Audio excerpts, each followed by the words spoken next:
Hello, and welcome to the Brutal Iron Gym podcast, where our goal is to cut through the BS and deliver the brutal truth about topics related to health and happiness. Today's podcast number 1812. The topic is Q&A, and the title is How Healthy Do I Have to Eat? I have a new client. They're coming from an inconsistent eating background. So they've overeaten, undereaten, and then everything in between. They want to build muscle, lose some body fat. They generally want to be healthier and happier with their self-image. We started with tracking calories, protein, sugars, and meal timing. We've been using the time blocks, so every 6 hours of the day, they get about a third of their calories and protein, and then we have a kind of a sugars limit to the day. So that's what we started with.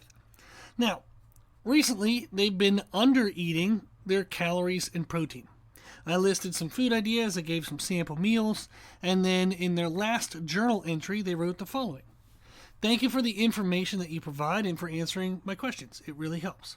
I was wondering, when I'm super busy and running late from work or busy on the weekends and I can't eat my normal foods, I often find myself eating quick food items that aren't the healthiest. I know you've seen my entries of QT hot dogs. QT is a gas station in the kind of southern states. So they've been eating some QT hot dogs on the weekends. I was wondering if I'm within my food targets, how healthy do I have to eat? Meaning if they're within their appropriate calorie range, protein range, sugar range, how healthy do they have to eat? I like junky foods like hot dogs and would still like to have them as a treat, but now I'm feeling guilty, like maybe I'm doing something wrong when I eat them. Okay, so this is a question we all might ask is how healthy do I have to eat? Well, depends on your definition of healthy. That is probably not the answer that you would expect from somebody who has like a nutrition degree and teaches people nutrition, but it's really individualistic. I don't want to tell everybody what they got to do with their life if they're not paying me, but it really is kind of individual dependent. It depends on how you define healthy. It depends on what your goals are. If your goals are to improve blood work, maybe you have blood values, blood pressure, glucose, cholesterol, whatever it might be. Is your blood work improving? If your goal is fat loss, are you losing fat? If your goal is to build muscle, are you building muscle? If your goal is to get stronger, are you getting stronger? If you're progressing towards your goals, that's the first thing to consider. Like you're probably doing okay if you're progressing towards your goals. So then you might want to look at other areas of concern. So for strength athletes, they might want to look at blood work as like an additional marker of are they healthy? Are they doing okay? So maybe they're getting stronger, but if they're taking any extra supplements, they really want to be careful of the blood pressure effect from the extra supplements. If somebody wants to gain muscle mass and they're eating a lot of food, they might want to look at digestive health. Are they gassy and bloated and feeling like crap and tired after every single meal? Probably not a good, state to be in, and it's unnecessary to be in that state. If your goal is fat loss, you might want to consider food variety and make sure you have your baseline of vitamins and minerals accounted for. So healthy is a relative term. You might think that it's very clear. And if I'm saying healthy is different for everybody, you're like, bullshit. Blah, blah, blah is exactly what healthy is. And that's true for you because you have a predetermined definition of healthy. I have had people tell me every definition of healthy that you can possibly think of. I remember one lady, she told me, she goes, I eat really healthy. And I said, yeah, well, what do you have for breakfast? Grapes. That was it. That's what she had for breakfast was grapes. And she defined that as a healthy breakfast. That is not. That is a very vastly incomplete breakfast. I had one person define healthy as drinking clear soda instead of dark soda. I've had a person define healthy as only binge eating once a week. I've had a person define that they are healthy because they have less acne. And that would be acne related to supplements. So I've heard every definition of healthy, and every single person that had their own definition believed that their definition was the only definition. So it's just the way it is. When we look at overall health and various goals that we can have that are gym related, getting stronger, getting bigger, getting faster, getting leaner. Generally, people can achieve pretty much 99% of any gym-related goal without long-term health damage if they balance their food, their sleep, hydration, self-care, and supplements, legal or not. If you just balance all of that and check in on yourself, you'll probably be okay. Professional bodybuilders and strength athletes routinely get blood work done to stay in healthy ranges. Now, the healthy ranges are defined by them and their doctor. It might not be a vastly accepted healthy range, such as testosterone.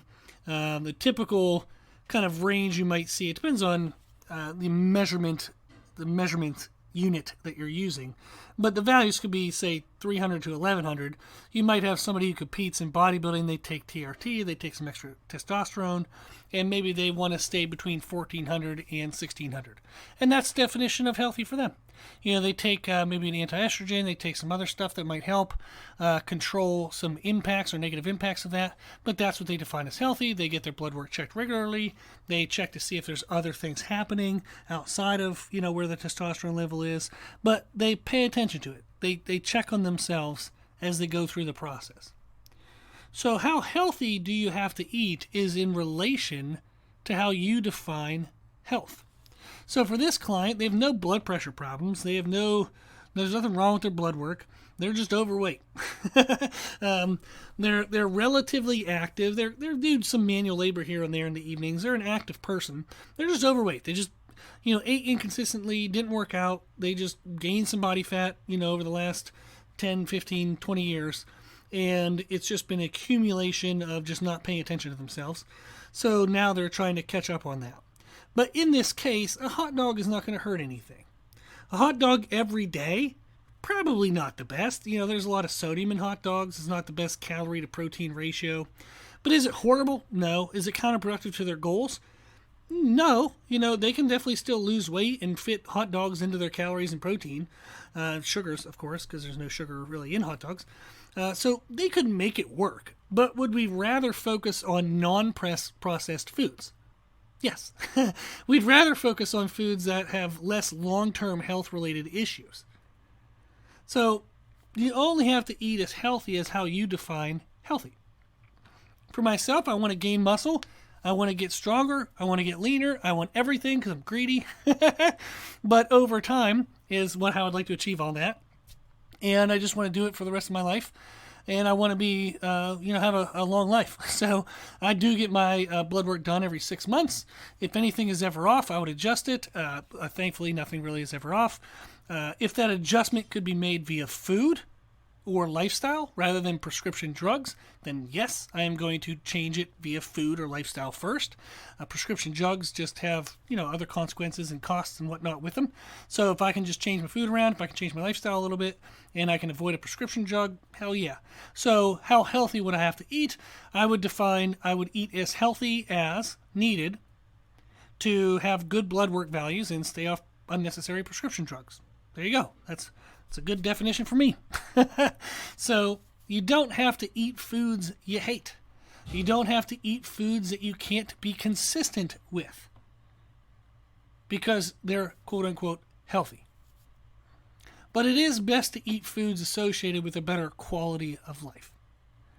You want to make sure you get a mixture of foods because for the most part, it is accepted that a wide variety of foods is helpful. They all carry different vitamins, minerals, nutrients, and blah, blah, blah. So in general, a pretty inclusive food variety is relatively helpful overall. I know that a lot of people have different opinions about that, but you want to try to consume foods that you believe are healthy for you and help you achieve your goal. If you're going to have, a box of Oreos like every day, probably not the best food choice. Are there better options? Yes. If you want to have a bottle of wine every night after dinner, are there better options? Yes. So there are certain foods that, in moderation, not the end of the world, but do we want to eat them every day and in large quantities? Probably not. Is it going to have an immediate negative impact on my goals? Maybe not. Is it going to have an immediate negative impact on my blood work? Maybe not. But why run the risk? Well, I find out 6 months later that, oh crap, some things have gone downhill. Now I got to go back and try to fix this. So we want to stay with things that we believe are relatively healthy. If we have some unhealthy foods, some junk foods, some fun foods, we just want to have those sparingly, as much as they don't get in the way of our goals, as much as we don't see any negative impact on our blood work. So how healthy do you have to eat? It's up to you. The real answer is probably a little healthier than what you'd like. So there's what we'd eat if we didn't pay attention to anything, but we probably have to be a little better than that, right? So I thought that was a fun question of how healthy do I have to eat? And the answer, as I said, is kind of individual dependent. Kind of depends on how you define healthy. Okay. Well, if you have any questions, any follow-up, if you want to disagree with me, that's fine. You can email me at brutalironjim@gmail.com.